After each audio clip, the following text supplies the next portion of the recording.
talk tonight? Oh, well, I'll start again. Hi, I want to welcome everyone to the Philadelphia Chapter SAH talk tonight. We have a number of members here. We have some friends of the chapter, and I know we have members from other SAH chapters because they listed it on their weekly events email last week. If you want to find out about whatever additional programs we'll be doing for next year, or if you're interested in joining us, you can go to our website, www.philachaptersah.org. Tonight, the chat is disabled, but you can put your questions in the Q&A or after Anne's talk if you want to use the raise hand icon. David will be able to turn your microphone on and you can ask your question. Our speaker tonight, Anne Krulikowski, earned her PhD at the University of Delaware with a focus on material, culture, and vernacular architecture. For 6 years, she held the position of Curator of Education at Rockwood Museum in Wilmington, Delaware, a Victorian house in the state. She teaches at Westchester University and offers classes in material culture, public history, and city-suburban history. In addition to writing about serpentine stone, Anne has published articles on urban farming, working-class suburbs, and neighborhood grocery stores. Her history of Westchester University explores, among other topics, the development of the physical campus, which includes several serpentine stone buildings. Please, Anne, take over. Thanks very much, Marianne. I know a lot of people have their eye on the election this evening, so I very much appreciate people who are joining in to allow me to share an obsession of mine that I've had since the late 1990s. I first researched the Quarry for a graduate class in architecture with Bernie Herman at the University of Delaware. And since then, I keep coming back to it, picking up some more research and adding to my catalog of buildings that I've been able to confirm through several sources were built with Brinton serpentine stone. There are a number of topics I could talk about. I could focus in much more detail on some of the buildings and architects, look more at the workers, or even the use of animals in construction and quarrying. And I'll touch on some of those this evening, but mostly tonight, my focus is going to be trying to look at how the demand for Brinton serpentine stone grew, how it spread over geographic area, why it became popular, who was demanding it, so I can share some examples of buildings in this and other areas. I hope this postcard might shed some light on why in the 19th century, the most common description I've come across for the serpentine stone buildings is that these buildings were light and cheerful, or people found the stone to be light and cheerful, which can surprise people today. I was just saying to Marianne and David that I follow some Facebook pages in Philadelphia architecture, as I'm sure all of you do. And I frequently see comments about how could anybody build these buildings? This stone is so ugly. But I think when you see it in its original context, you get the idea of why people appreciated the stone. So humans have been making objects of serpentine for at least 2,000 years. During this time, it's been associated with folklore of uniqueness and rarity, and sometimes even with magic. On a website that I can no longer find, but came across about 10 years ago, it might have been sponsored by Princess Cruises. It was on the 10 must-see travel destinations on the globe. A woman who visited Machu Picchu, who worked for Princess Cruises actually, purchased what she called magic serpentine beads and recounted that she was told at Machu Picchu that the serpentine stone occurred nowhere else but in Machu Picchu. There are some history books of Westchester that recount the stories of Westchester residents who traveled elsewhere on vacation. One that I can remember is Czechoslovakia, where in a store they also saw beads and other types of jewelry made from serpentine stone, and they were told that it occurs nowhere else but in Czechoslovakia. They bought some and brought it home. I think this was in the 1960s, to their serpentine house that they lived in Chester County. But even some Chester Countyans still believe the stone is unique or quite rare to Chester County. The township in which the quarry is located actually states on its website that Chester County is one of 3 places in the world where the serpentine stone can be found. Serpentine is found on every continent. It's not in as abundant quantities as other stones, but it's certainly not hard to find, um, except for the Arctic and the Antarctic. There is no serpentine there.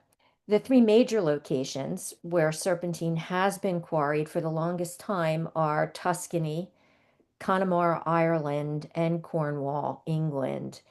In all three of these locations, serpentine is a very rich greenstone um, that is sold as marble. It is very hard, so it can take a high polish, so it's often used for interior decoration, as you see here in the Cosmati payment at Westminster Abbey, although it is used for architecture, as you can see here. It was used for other church furnishings such as pulpits, baptismal fonts, cremation urns, and vases. Um, I'm not going to go into the geology. It's been a while since I've read that. Geologists, even when writing the geological surveys, noted that there are many arguments over what kind of rock serpentine actually is, and it certainly varies by chemical makeup depending on where it's found. But these are very hard quantities. There is very hard in quality. There is some of that in the United States, although it is rarer in the United States. George Merrill, who was the head geologist of the Smithsonian, identified 16 states here in this country with serpentine outcroppings in one or more vicinities. He also wrote that California had inexhaustible quantities. It's actually the state rock of California, and there's kind of a funny story about that if anybody's interested in asking. Merrill identified several locations in the United States that had been worked briefly by the time he wrote the first edition of this book, which was in 1891. Brinton's quarry was singled out by Merrill as the only significant quarry in the U.S. and the longest operating quarry. There is one other that perhaps is more well known to people in England, and that is in Vermont. It produces a very marble-like variety that is used for interior furnishings. Actually, you can still buy kitchen countertops made of serpentine from them, but it wasn't operating in the late 19th century. It started in continuous operation in about 1905 or 1910. At the time, Brinton's Quarry was wrapping up regular production. Chester County serpentine is a yellowish green, soft, and even a flaky stone. It was so soft that prior to the Civil War, farmers using only hand saws quarried it for farmhouses and barns, which can still be seen south of the borough today. Also, in those years, there were about 10 serpentine stone buildings that appeared in the northwest quadrant of Westchester. This includes the Norman front of Thomas U. Walter's Horticultural Hall, which is now the Chester County History Center. The stone for these buildings was obtained from Taylor's Quarry, which was a very small serpentine quarry just north of the borough, but that ceased operating about 1850. This map, I can show you where Brinton's Quarry was located. If you can see the cursor, the next to the last vertical road is Route 202, going straight up into Westchester. And the vertical road to the left of that is New Street, which also goes straight up into the borough. And Brinton's Quarry is in the corner here. It's the largest outcropping. There also was a smaller one on an adjacent property that was briefly operated by the Farrell brothers, two brothers who were local builders. Just below the quarry is Route 926, and along New Street and 926 is where today you can find a concentration of 18th century and early 19th century serpentine stone farmhouses and outbuildings. Joseph Hill Brinton was born in 1834 in his own family's serpentine farmhouse. He lived there for the rest of his life. After graduating from Yale Scientific School in 1856, where he studied geology, Brinton seems to have spent the next 13 years farming and tinkering. He was mechanically talented, and he won several patents for improving farm machinery. He wrote, though, that during all these years, he had in mind operating the large outcropping along New Street.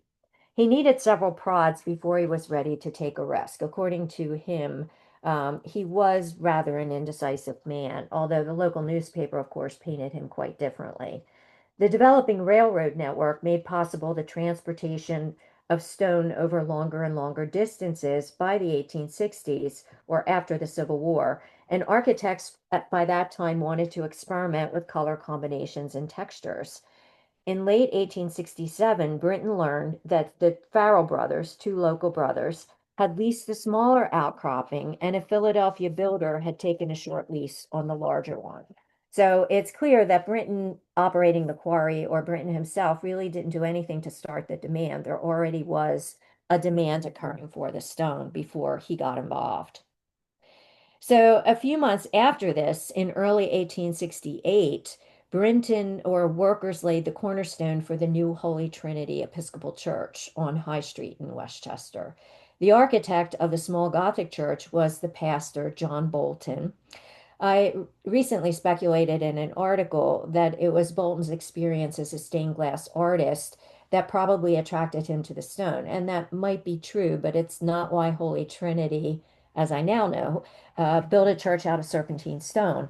Their original church and the original rectory were two of the buildings in the north part of the quadrant that were serpentine from the Taylor Quarry. So although they were moving to a much more prominent location, they apparently really liked the serpentine and decided to continue with it. The rectory actually is still standing. Um, Holy Trinity um, continued, really introduced it during this period, introduced it to the borough. And shortly after this, there would be other projects for Brinton right in Westchester Borough. The local architect T. Rooney Williamson later oversaw the construction of the tower Bolton had always intended to be part of the church. And then still later in the 1880s and the early 1890s, he added a Sunday school and a church hall, which you can see in my photo on the right. In this photo, which was taken recently, you can see that the tower had long been removed, which was the story for every serpentine tower and cupola. Much of the stone also is actually reproduction serpentine stone, not the original stone. Another powerful nudge for Brinton was his chance meeting with Wilmington architect Thomas Dixon. Dixon had just won a commission in 1867 to design Grace Methodist Church in that city during a period of intense denominational rivalry. The ambitious architect had actually spotted green farmhouses while traveling through Chester County and told Brinton that he had staked his career on using this unusual stone. At first, the prominent men on the building committee opposed this choice. They wanted their new church to be eye-catching, but they didn't want it to be strange. Dixon was adamant, and he prevailed. He trimmed the two-towered green Gothic church with Ohio sandstone. The color scheme drew some criticism. A few people felt there was too little contrast between the light green serpentine and the yellowish base sandstone. This combination, though, would be the most common pairing with the serpentine, sometimes with brownstone, sometimes with brick or other stones, but over and over again, architects paired the greenstone with Ohio sandstone. But despite this criticism, the church was widely admired for what some called its pea green color. Brinton always described the color as emerald, which it really wasn't a deep emerald color. And he pretty rigorously chastised correspondents who referred to the color as pea green when writing to him. The much praised church was very popular and helped Dixon win the commission for the Wilmington Opera House. So it was very much a success for the congregation and the architect. Brinton, who was a little dithering at this moment, watching all of this activity, but still hesitating to take a risk, recorded that he was very impressed with Dixon's determination to use the stone. And then he soon learned that two Philadelphia architects had ordered serpentine for churches to stand on Broad Street. One of these was Edward Tuckerman Potter's Beth Eden. According to Sloane's Architectural Review, Potter described Beth Eden as being in the spirit of early Gothic with a tendency towards the Venetian. And of course, Potter is generally credited with introducing Ruscini and Venetian architecture to the United States. Potter believed he had achieved this effect through the colors of the stone. He once again paired the serpentine with Ohio sandstone. The same issue of the Architectural Review carried an article featuring the Chester County Serpentine. The author, John C. Savory, was the Philadelphia builder who had leased the largest serpentine outcropping south of the borough. This was the quarry that Brinton would soon own. It provided the stone for Beth Eden and for Dixon's Wilmington Church. Without noting his own involvement in the quarry, Savory stated that architects were just then introducing the greenstone to Philadelphia for very choice edifices. He inaccurately stated that the stone was a marble, which the editor carefully corrected in a footnote. Afraid of losing his opportunity by this time, in January 1869, Brinton almost impulsively secured a 25-year lease from the landowner to begin as soon as Savory's 3-year lease ended. You can see how cautious the experienced builder was. Brinton really jumps in. Then, in quick succession, he bought a partnership with Savory, bought out Savory when the partnership went sour, and then purchased the entire farm property from the farmer. Brinton recorded in his journal that his family thought this was rank folly. They thought he had lost his mind. But once he acted, Brinton seemed to become dogged in his determination to create a first-class business and succeed. As the quarry workers gained experience working with the soft stone, they were trying to complete Dixon's church. And something that plagued the quarry and almost brought it to bankruptcy in the early years, one of several factors that almost brought it to bankruptcy, was that even experienced stonecutters and dressers had almost no experience or none at all working with the soft serpentine stone. So they often couldn't find more workable seams, and they often created a lot of wastage and breakage. This would also be a problem as Brinton started shipping the stone to building sites in other cities, because always there were quarry workers or stone workers at building sites who had never worked with the stone before. So this was a problem he has to struggle for many years to try to overcome. The drawing you see on the right is a drawing that Brinton did with his knowledge of geology, and this was included in the Second Geological Survey of Pennsylvania and appeared in a number of Gilded Age publications at the time discussing quarry and stonework. So, 2 large contracts actually in 1871 saved Brinton from complete bankruptcy. And he was deeply, deeply in debt with all of his quick activities to take control of the quarry. The trustees for the new normal school in Westchester instructed Addison Hutton, their architect, to use Brinton serpentine stone. They had visited, the building committee visited several quarries, but they decided that the new stone kind of matched their new school and would be a good symbol of it. Presumably, Hutton, though, knew about the stone because John Savory was Hutton's brother-in-law. The center section, the 3 middle sections you see here in the upper postcard, were completed in 1871. The trustees had asked Hutton to design a symmetrical building so that different parts could be added to it as enrollment increased. So the north wing and then the south wing were added over the next really over the next decade. Eventually, a rear central wing and an annex was added to the south wing, so that by the 1920s, the postcard at the bottom is about circa 1920. Main Hall had a huge footprint, which was one of the reasons that it would be demolished in the early 1970s. All 7 buildings erected on the campus before World War I were built of serpentine. You can see 6 of them in the colored postcard view. Only 3 still remain on the campus. But students for many decades into the 20s and 30s actually loved the campus, and they named the school yearbook the Serpentine. The other big contract was the University of Pennsylvania campus. Brinton was the only businessman providing goods or services to the New Normal School in Westchester who agreed to take partial payment in school stock. The trustees were trying to get everybody to take payment in school stock rather than money. But he hoped that it would advertise the stone. But a better advertisement was the new campus for Penn, which relocated to West Philadelphia at the same time that Westchester was starting to take shape. George Thomas suggests that Provost Charles Still favored the stone and notes that Still's residence on St. James Place near Rittenhouse Square was fronted with a serpentine as well. Even so, Richards, the architect, also seems to have liked the stone because at the same time he was designing College Hall, or perhaps right before, T.W. Richards also employed the stone for the church home for children in West Philadelphia. And then a few years later, he used the stone for the Westminster Presbyterian Church in Powelton.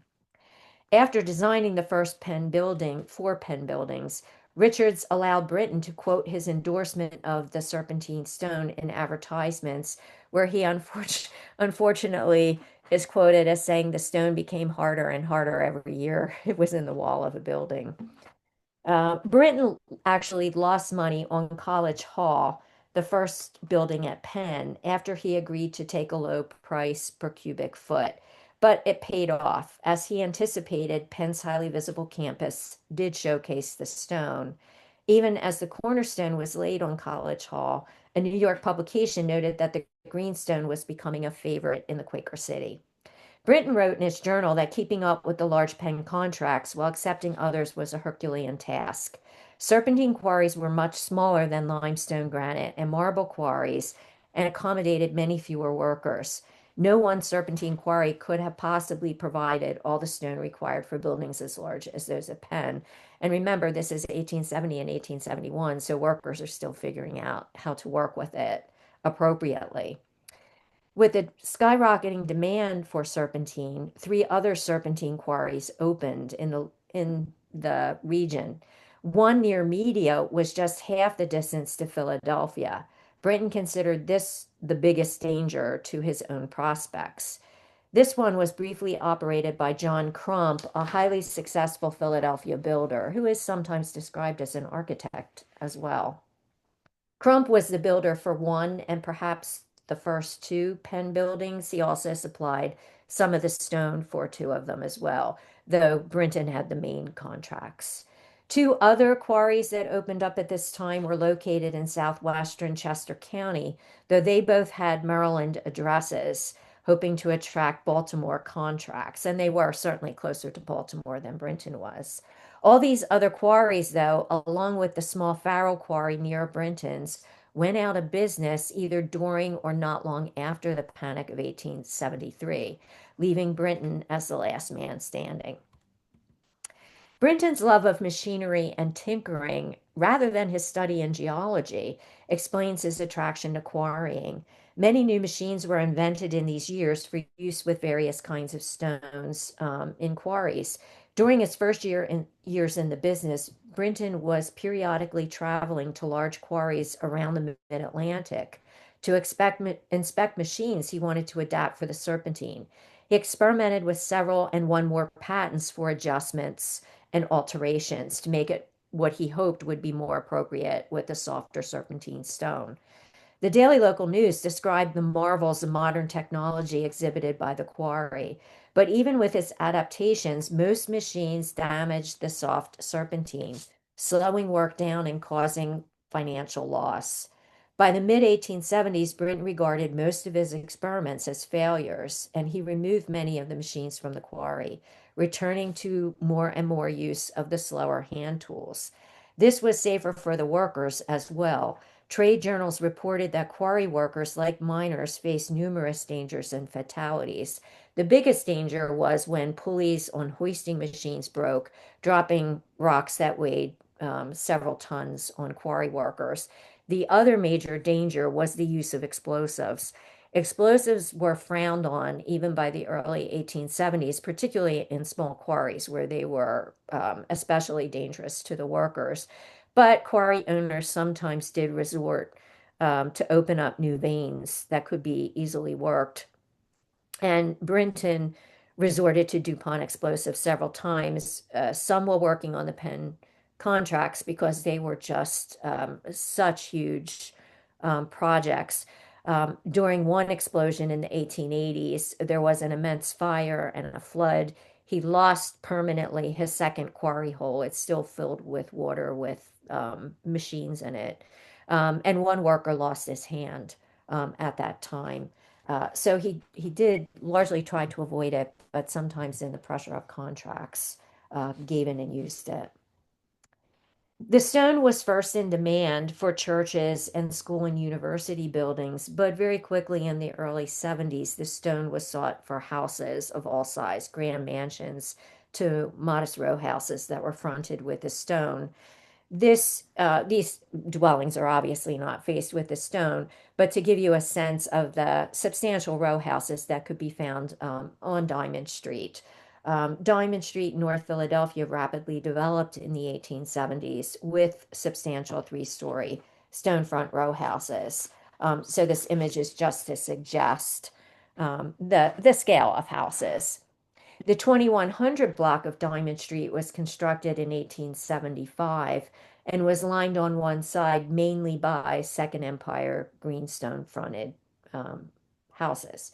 The Finnish author and social activist Alexander Grippenberg recounted visiting a wealthy Mrs. J on Diamond Street in the late 1880s. I don't know for sure that it was the 2100 block, but most likely it was. Grippenberg described the residence as a new light green stone house in a charming spot. Within, luxurious splendor prevailed.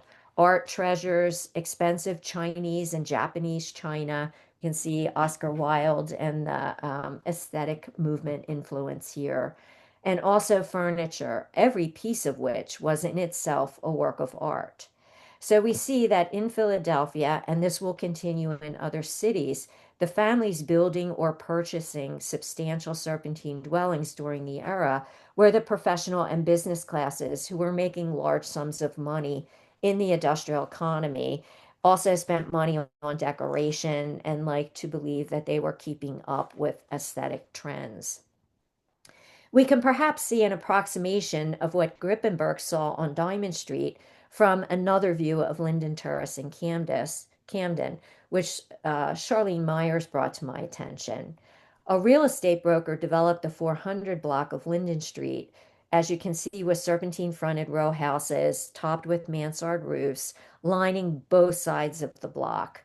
On this block, the street was widened to accommodate 3 oval green spaces with fountains, features that differentiated this middle class enclave, usually known as Linden Terrace, from the rest of Linden Street. Linden Terrace was demolished in the 1920s to make way for the Ben Franklin Bridge. North of Camden, Riverton was developed by wealthy Philadelphians as a resort. The large Biddle residence you see here was also in the Second Empire style. It was recently restored just in the past few years. A number of years ago, it was actually listed on New Jersey's annual list of the 10 most endangered historic properties in the state. The cupola that you see in the historic photo was removed, like all serpentine cupolas and towers. In addition to schools and houses, other social and civic institutions were also faced with Brinton Serpentine. In addition to Theophilus Chandler's Newcastle County Courthouse in Wilmington, which was originally on Rodney Square before it was demolished, the Philadelphia Normal School and James Wyndham's Academy of Natural Sciences were also faced with the serpentine stone. The building you see here for the Academy of Natural Sciences was intended to be just the first part of a larger building. It eventually was expanded. This part of the building has been refaced since it was originally built. Before the centennial, the demand radiated out from Chester County to adjacent counties, though a few dwellings were erected in Pennsylvania from Pennsylvania counties that were much farther afield from Chester County. Westchester's Daily Local also reported on numerous occasions in the early 1870s that the stone was being shipped to construct several buildings in Boston's burned over district. They had their huge fire in 1871 or 1872. But the only example I've been able to find in Boston was another church by Edward Tuckerman Potter. After he completed the Beth Eden Church, he returned to the greenstone, though he usually liked to, if the budget permitted, um, uh, there's was a dissertation and a book on him, and I'm sorry, I can't remember who the author is. He liked to use local materials if the budget permitted. So it was a little unusual for him to take some of the Chester County stone up to Boston, but he used it for trim of a brownstone church in Brookline, Massachusetts. It may be, though, that Tuckerman's use of the stone did introduce it to other architects, but a whole raft of serpentine buildings was demolished before and around World War I in the 1920s. So it might be that I would still find one or two of those. The centennial in 1876 was the greatest marketing opportunity on earth for Brinton and introduced Brinton Serpentine to architects from many different states out of the local area. He actually won several awards for the samples he submitted to the mineral exhibit. Judges considered his serpentine samples to be the most noteworthy that were submitted to the centennial. Brinton's was the only serpentine submitted that was employed for building purposes. All the others were a harder variety that were used for interior decoration. The other way in which the Centennial propelled Brinton's stone to multi-regional status was simply its location in Philadelphia.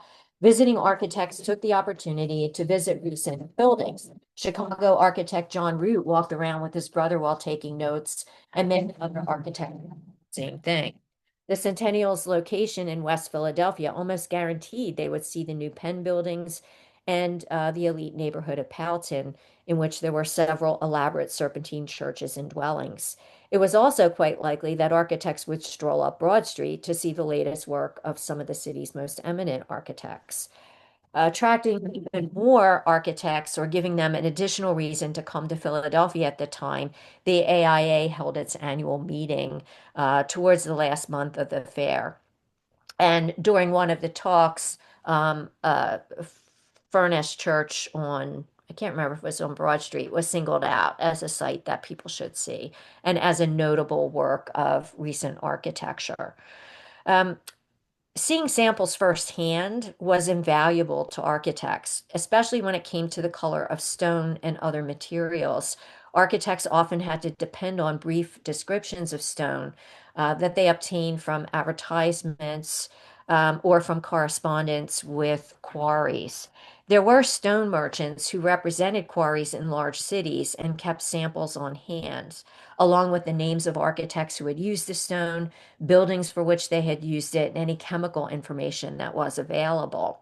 John Root alluded to these stone merchants when he wrote in an article that not a day passes in the office of any architect of active practice, but specimens are brought in of new granite quarried in Wisconsin, new sandstones from Michigan, rhyolites from Mexico, Verde antique jaspers, and rich marbles from Colorado to California. So the stone merchants play a very big role in spreading word and give spreading word about the stones and actually making large, sometimes larger samples available to architects, but nothing could replace actually seeing the stone in the wall of a building. After the centennial, orders began coming in from a wider geographic area.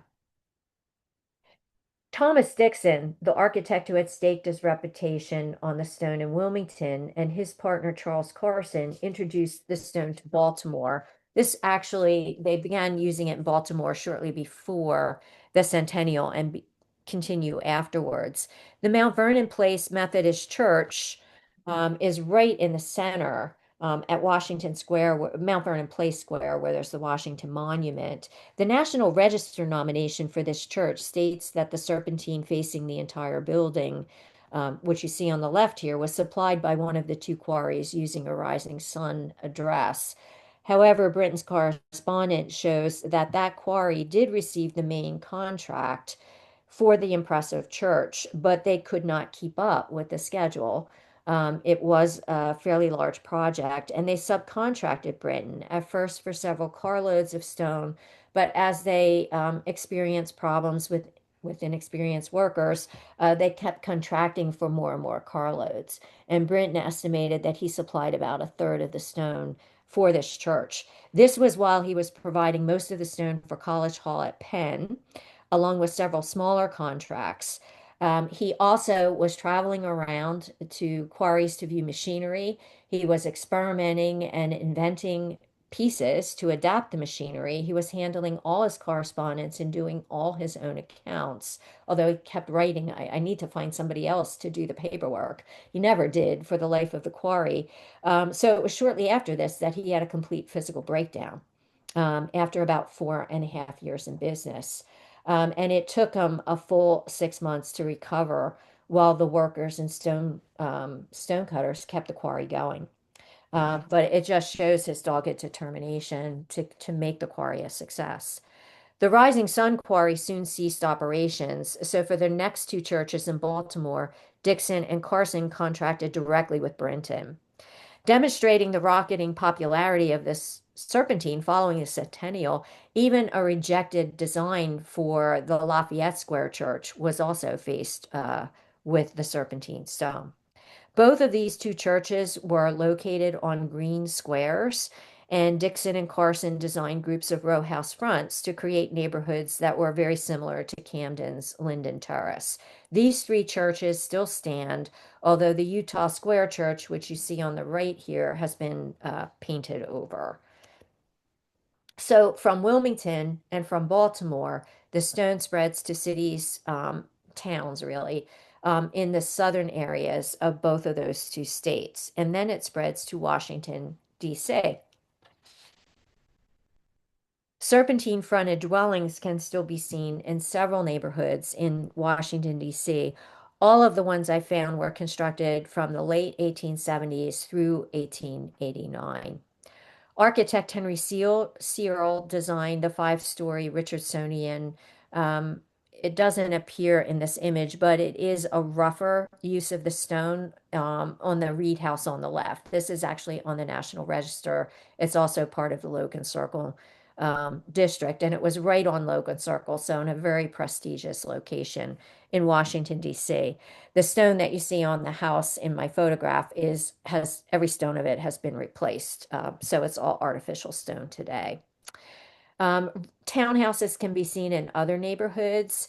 On the 1700 block of Q Street, this was developed by the architect Thomas Franklin Schneider, who is well known for his Cairo apartment house. This was developed in the late 1880s, and he employed serpentine fronts for the two houses you see here, plus a few others along this block. As you can see in this photo, the stone was not completely quarry faced, but it was a rougher use of the stone, which is very unusual on the East Coast and more typical of the way the stone was used in Chicago. Brinton also began selling his stone to the west, to Ohio, to Chicago, Wisconsin, Michigan, Minnesota, by the late 1870s and over the course of the 1880s. The Peaslee House in Louisville, Kentucky, had been built earlier, but Charles Peaslee, who was a paint manufacturer, hired Charles Clark in 1877 to design a more eye-catching and updated street elevation. So Clark chose to use the serpentine stone. The other three walls remained brick, but the Louisville paper, the Courier Journal, noted that the three brick walls were painted what they called pea green to match the front of the house, to match the serpentine. So the whole house appeared from a distance to be green and probably used Peaslee's own paint. Interior photographs that survive in the Historical Society showcase the same kind of crowded interior stuffed with art and porcelain that Grippenberg described as being present in Mrs. J House on Philadelphia's Diamond Street. This house existed in a neighborhood, 3rd Street, 4th Street. It's just a neighborhood still today of lavish and large Victorian houses, although unfortunately the Peaslee House has been demolished. Chicago was the most important market for Brinton stone after Philadelphia. The rapid development of the city plus rebuilding work after the Chicago fires kept the quarry going through the 1870s. Although a lot of people in the Philadelphia area think that the 1870s was the heyday of the quarry because that's when the majority of buildings in this area were built. I would say the heyday of the quarry was really from about 1880 or maybe even 1878 to 1895 when the Chicago work dried up.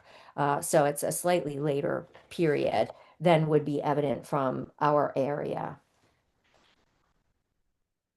Um, at least 9 lavish greenstone mansions and many substantial townhouses were built in Chicago, most on Michigan Avenue and within the city's Gold Coast. So the most socially prominent areas, people again who were making their fortunes from the Gilded Age economy.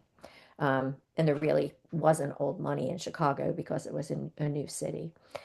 So here, even more than in other cities, the greenstone became a symbol of wealth and prestige. These 4 townhouses, 2 are obviously twins, although they were part of a trio. You can barely see in my photograph, the one on the corner has been resurfaced with brick. But these 3 are on Goethe Avenue. They still stand. These are all still standing. And there are quite a few others that still stand in Chicago. Not any of the large detached houses. And I haven't been able to locate any that were designed by Burnham and Root. Burnham and Root were the first Chicago architects to place an order with Brinton. And of course, they had both visited Philadelphia during the centennial. But their first order was actually not for green stone. Brinton actually ran several quarries during his career simultaneously. He also offered gray granite, Foxcroft granite, and he offered what he called the only pink sandstone in the United States. And the first stone that Burnham and Root ordered was the gray granite for the George Hankins house. Once it was completed, the Tribune described that house as a house that shone like glittering mica in the sun. In 1880, Burnham and Root placed their first order for the Serpentine, for a trio of dwellings that faced the main entrance of Lincoln Park. And several of their dwellings and several Serpentine dwellings faced Park. So again, they were in very desirable areas in that city. One of the owners of the Lincoln Park trio houses, the original owner, in 1892 sold his house for $75,000, which in today's money is the equivalent of 2.6 million. So these are the families who are purchasing serpentine stone. Within a few years, Burnham and Root had ordered the stone for 5 more dwellings, all in prominent locations. They seem to have lost interest in the serpentine as other architects began employing it. The 2 shown on your right here were part of a trio on Goethe Avenue. This is 11 and 9 Goethe Avenue, but they made their way into a 1921 short story called A Morning Walk, where 11 Goethe Avenue was depicted as the childhood home of the narrator. And then the narrator makes it clear that he had grown up in a very prosperous neighborhood of wealthy Chicagoans. In Chicago and other cities, unlike Philadelphia, architects use the serpentine stone to front or to decorate apartment and office buildings, and in a couple occasions, factory buildings. A few projects in Chicago, and there are no serpentine churches in Chicago, which also differentiates its use there from Philadelphia. But there were several 5- and 6-story apartment buildings. There was a 5-story publishing house that was fronted with the stone. The mentone were brick on the sides, as you can see from my more recent photograph. But most of the early postcards, which I found, show the brick sidewalls were painted green, just like the Peaslee House in Louisville. In the 1890s, there was a fire, so the architect Lawrence Hallberg reordered Brinton stone for repairs and to add an additional story, although the stone at the very top of the building has been replaced and is also artificial stone, as on so many of the serpentine buildings. The most famous building ever faced with serpentine stone is the Gothic church in the town of Pullman, which is on the southern border of Chicago. The first time I visited this, I got a total shock because it's only ever photographed from the street elevations, but the other two elevations that don't face the street are in brick. So I had no idea about that. Nobody ever describes them. So I had no way of knowing. The stone is not in good shape. As you walk around the church, there's almost as much stone on the ground as there is grass. So it has not held up very well. This is also the only serpentine stone building from Brinton that made it into a movie. You actually get a glimpse of it in The Fugitive with Harrison Ford. So that's kind of fun. But this long distance work, sending stone to Chicago, created a multitude of problems for Brinton, and he fretted that he would be put out of business by railroad freight rates. His notebooks and account books are all pasted with railroad freight tables. Moreover, the soft stone, like some wines, did not travel well. Large chunks of it were broken on arrival. The railroad company wasn't too careful. And from the quarry to the railroad, and then from the quarry from the railroad to the building site, they're hauled by horses or sometimes oxen over rough roads. So there are all many opportunities for breakage along the way. And then once again, the problem that stone workers at the building sites have never seen serpentine stone before and have no idea how to work more carefully with the soft stone.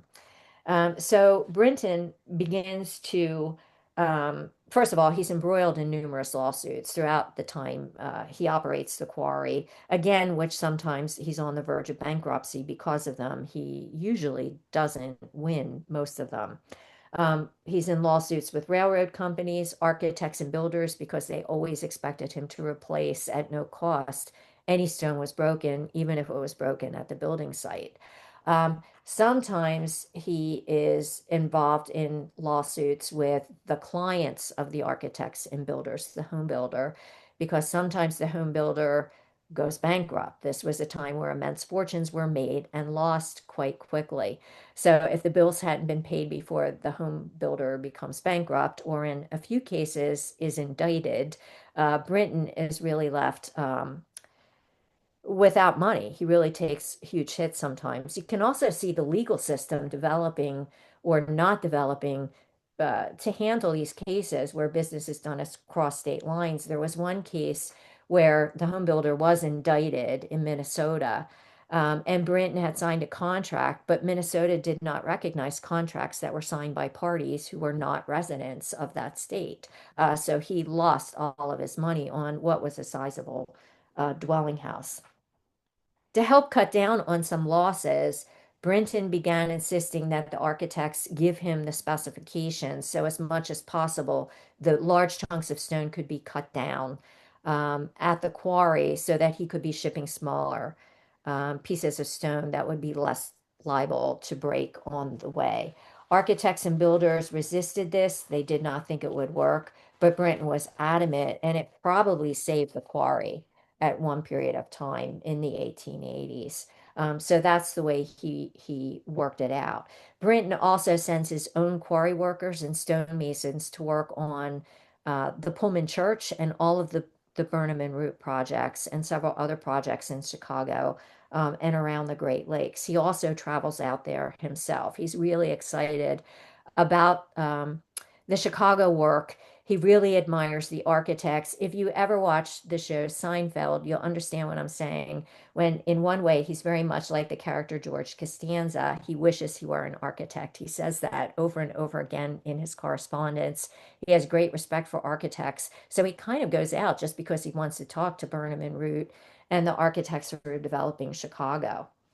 Mrs. Duane Dottie, who authored The Town of Pullman in 1893, criticized the use of serpentine. Dottie explained her husband was a civil engineer, so she probably had access to his books. That she explained the stone's chemistry to show that it was completely unsuitable for Chicago's industrial atmosphere, which she stated would have quickly disintegrated the pyramids.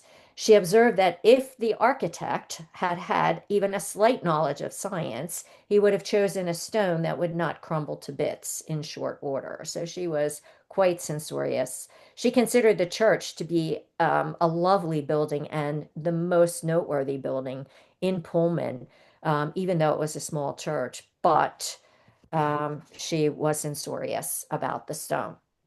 Um, Universities started testing stones during this time, so there was information beginning in the late 70s as demand for the stone spread, but nobody paid any attention to what geologists had to say and the testing. This is one of the churches that was built in Ohio. It was the church that the McKinleys attended. It's recently been restored. The photograph is the courtesy of the firm that restored it. They replaced every stone of this church, but you can see how the setting really, the more rural early setting really complements the stone much more so. George Kramer, who was a church architect, becomes a real devotee of the stone and uses it in the 1890s and the first decade of the 20th century. This was the first church he built out of the stone in New Rochelle, New York. And he built 8 churches in New York and New Jersey and Ohio of Brinton Serpentine, even trying to become a partner in the late 1890s, although that didn't end up happening. This is a church that he designed in 1899 in Brooklyn. This is as it appeared a few years before it was demolished in 2008. This again is another view of the church right before it was demolished and a rendering of the church the congregation intended to replace it with. I don't know if this church has been built. Eventually, a school was built on the site, and you can see that the school was faced with, again, artificial stone, although it does have the clock from the original church. But the demolition of the church, there was years of protest over it, and you can see the protest was ongoing as the church was being demolished. So Brinton stone for a generation colored the landscape and added what people consider to be a bright and happy color to their environment. But by the turn of the century, a new generation was looking for something different. The stone, a lot of the buildings have been built 30 and 40 years earlier. So the stone faded in color so that the contrast with the Ohio sandstone uh, really had been diminished. And as you saw, some people thought there was no contrast to begin with. So people were seeing it not as it was intended to be. But I think the big thing was neighborhoods had deteriorated. The wealthy families and congregations had moved on. And the houses, such as that on Goethe Avenue, had been subdivided into apartments. And this was the plot of that 1921 story. The narrator comes back to Chicago to look at what he remembered as a prosperous neighborhood and is dismayed to see that people are sitting on the stoop and it's a very different socioeconomic class that is living in that neighborhood. And the churches likewise have been turned over to less prosperous congregations, so that the stone, instead of being associated with prosperity, became associated with the down of heel. But for a generation, Brinton's serpentine stone was celebrated and greatly admired. Thank you.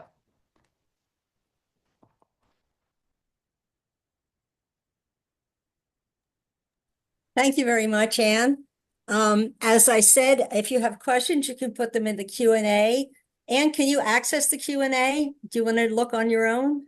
Um, Let me see if I can. Yeah, I think I see it here. If the stone, oh, that's Bonnie. If the stone is fragile, how strong can it be for a building material? I should have explained that, and that's why I used the term that it faced the building.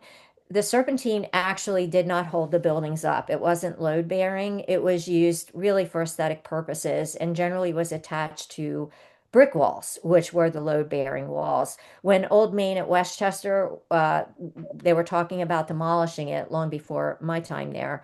A civil engineer um, who it was demolished for political reasons, but a civil engineer who was on the side of the preservationist and the National Trust and Andrew Wyeth and many people who came who protested to save the building said that it wouldn't matter if the serpentine completely crumbled off the building would still stand. So most frequently wasn't holding up the building. Although I have seen a few very early ones in maybe 1870, where it looks like the stone was attached to maybe a wall made out of rubble, which would have been, I would imagine, much more unstable.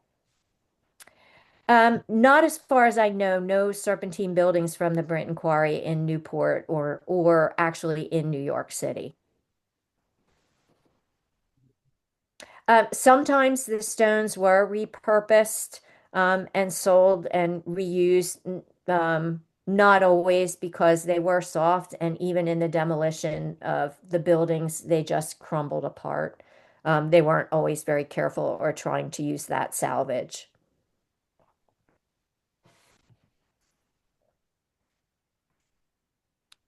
Um, that's all I see. I don't know. Oh, scroll down. There's more. Oh, Can you, okay.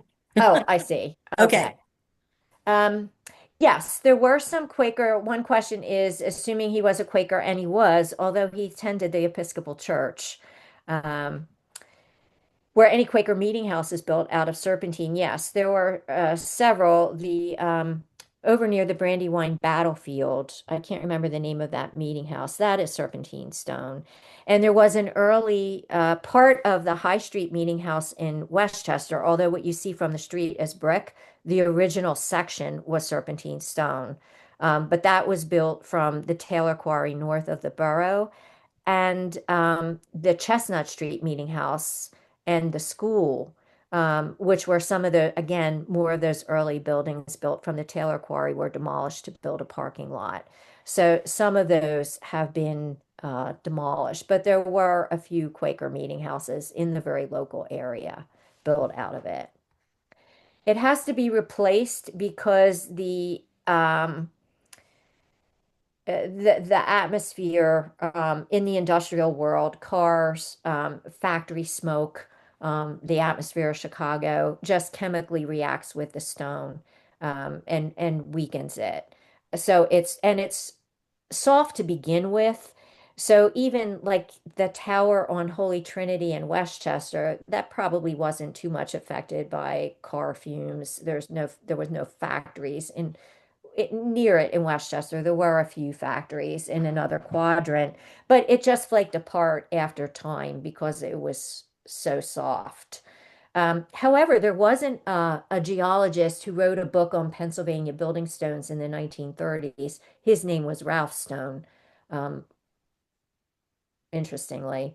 He was a state geologist, but he actually believed, after traveling around the state, that it wasn't just the atmosphere that was detrimental, but it's kind of what Brinton and I think John Crump found out, that you couldn't use a lot of machines on the stone, that also tended to disintegrate it, because Stone in the 1930s noticed that buildings in the same neighborhood in a city would wear very differently. And he noticed that those that were left more quarry faced or rougher and showed less evidence of being worked with tools or machines actually were in fine shape. It was the ones that had been worked a lot, really smooth, cornered, squared off, were the ones that went to pieces first, as he said. So it's a theory. Was the stone considered garish by conservative Quakers at the time? I haven't come across any Quakers who specifically thought it was. A lot of church architecture, and not just Quaker architecture, was commented on in The Friend, which was a Quaker publication. And I don't see that I haven't come across where they thought it was garish. I don't think it was considered garish. It was just considered to be kind of suitable for a more rural, small town kind of an atmosphere. The quarry is where I showed you on the map, below Westchester, off of the intersection of New Street and 926. The largest quarry was turned into a swim club around World War I, and it still is a private swim club today. The other hole that experienced the explosion in the 1880s is still just there with equipment in it. Sometimes you can see kind of the tops of the equipment. Is serpentine more variegated than other building stone, or is the veining or color making these facades appear more fanciful? It's very veined. And in fact, what geologists started pointing out in 1880, in 1880 was the first United States census that actually surveyed the quarry industry and building stones. There's a whole volume. From that point on, information about the stone and other stones just is circulating all around. It's not that nobody knew the problems with the stone. As architects said, architects just didn't care and they didn't pay attention to what geologists had to say. But it was fractured, it was veined. That's partly how it gets its name. Um, Serpentine from the snake. Some people early on in Europe think Italy think it looks like a snake skin. It was often called Ranocchia. Um, but it fractured. And you can see pictures of big quarries like limestone quarries. Even in the quarry, the stone is layered. It's easy to cut out in big square blocks. But you saw Brinton's picture. It's just like all this mass of stone that comes out in these very big, weird shapes. And it's very fractured. And what the geologists mentioned was that it could look fine on the outside, but it could be fractured on the inside. And after it was in a wall, years later, because of exposure to the weather or the climate, it could split along that fracture. Now, geologists said that was a problem that would cause the building to become unstable. But since the stone didn't hold up the building, I'm not sure if it was. There's so much argument and disagreement over the makeup of serpentine stone and what it was really capable of or not capable of. It's kind of frustrating to read the geologists because they all say, well, this is my argument, or you might read Culpeper on this, but he's completely wrong. So there's like not one clear answer. There was information for architects in the 1880s as it was exploding. Architects, the 1880 census was released. The architects commented there were geologic surveys. In the 1880s, land grant universities started receiving inquiries and testing stones. So quarry owners were supposed to make that information available so that architects could make a choice.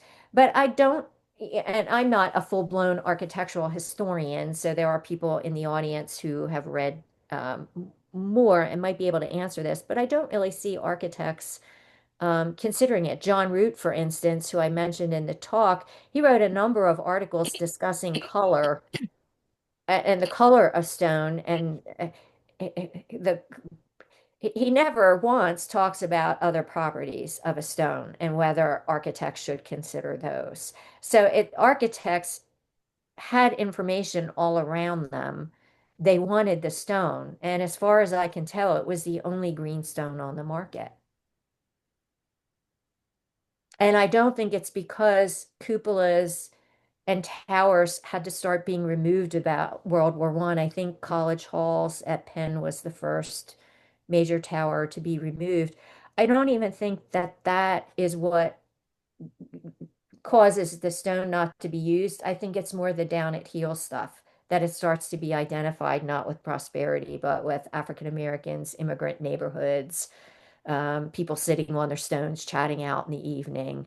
And I think that identification is what really does the stone in at the turn of the century.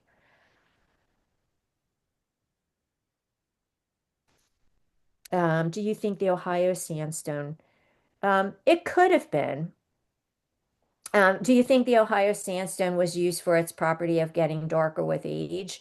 Haven't really seen that or haven't had read anybody commenting on it over time that on the serpentine buildings, the sandstone did get darker. Um, I just hear comments about how the sandstone and the green they're not complementary. but they're not contrasting. And it doesn't seem as though people perceived it as getting darker. Um, in the 1920s, a master's student at MIT did his master's thesis on the feasibility of opening up the quarry to operate it on a regular basis. He surveyed 5 Philadelphia architects, um, who all believed that the stone was unesthetically appealing, that it didn't belong in the modern city. Horace Trumbauer, like, this stone does not belong in the city. And the student comments, Mr. Trumbauer was doubly um, certain about his opinions as the first architect who said it. But they didn't seem to think that the Ohio sandstone got darker and was complementary to the church. So I don't know about that. Are there houses in Rose Valley faced with serpentine? Um, I don't know of any. And if anybody in the audience, if you know of buildings, I'm always on the lookout for more ones. Even in the local area, I'm sure there are some that I still haven't come across myself. Hi, Jim. I've published a couple of articles, one article on the use in Chicago and a recent article in the Victorian Society magazine. And I'm trying to work on another project as I keep developing my knowledge. But I still have lots to learn.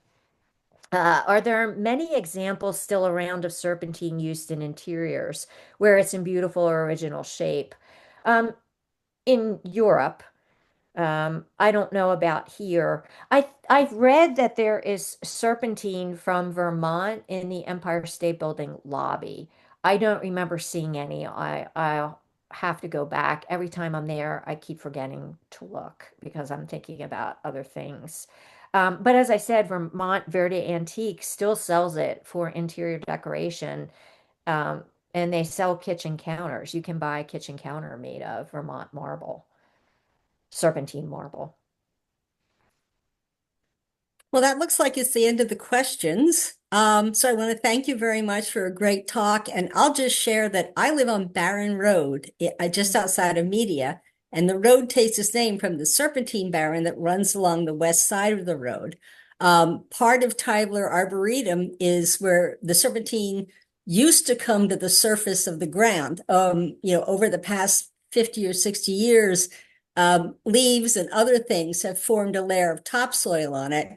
And in 2008, Tyler had a master plan developed to restore the Serpentine Barren. They fenced it off to keep the deer out. They're working with the Mount Cuba Center because there's a tiny little flower there that grows called a trout lily. Serpentine tends to create for a very unfriendly soil.